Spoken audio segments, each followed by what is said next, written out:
Hello, my name is Joy Onkwe. I'm going to present a culture different from mine. I'll be presenting Islamic culture from northern part of Nigeria because I'm a Christian from eastern part of Nigeria.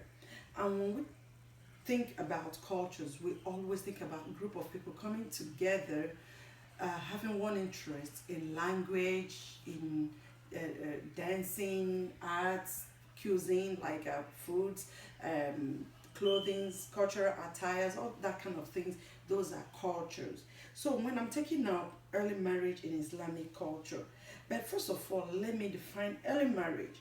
Early marriage is defined as the marriage of a child less than 18 years of age, according to Al Modi in 2013. And Islamic culture marriage is known by the Arabic word nakah, which means a civil contract. It is not, in Islamic culture, marriage is not sacrament, like unlike Hindus. Hindus are sacrament, but in Islamic culture, their their marriage is contract, which can only be broken by the man or the husband.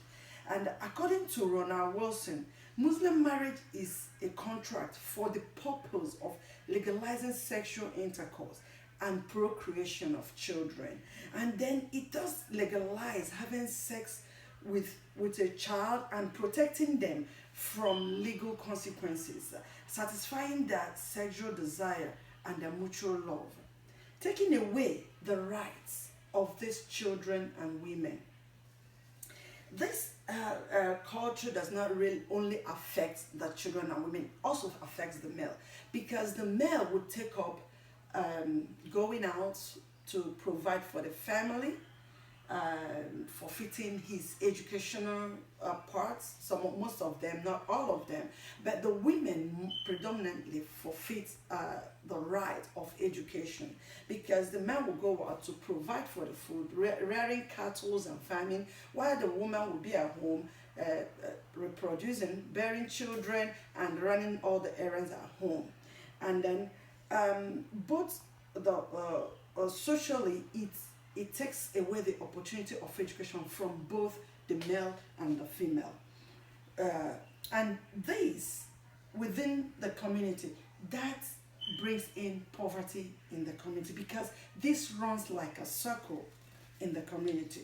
When a child gets to eight, especially female gets to from 8, 9, 10, 12 of less than 18 years, she will be married out. So it's like a circle in the community, depriving the community from growing, from infrastructure, from education, all that kind of a thing will be deficit in the community. And the children, um, with this, oh, shoot. Okay, they also put children and the women in a health hazard, health and safety risk, because a child that is underage, childbearing is a risk. It brings death. It brings all kinds of diseases, STDs, organ damages, destruction their organs, because their organs are not matured enough to have babies. So it brings about a lot of health and safety hazards. It also increases the neonatal infant mortality. And then, but in all this, the Islamic believe that it also gives them responsibility, makes the children to grow faster, be responsible, because they all depends on that family unit where family matters, making decision for themselves and others. It's also able to put them in a leadership where they lead the country or the community, and maybe in future they can sit down and agree in consensus how to change all these laws that is unbeneficial to them, increasing the time, the time average or rate where a child can be married, and it is okay with the community. Thank you, and God bless.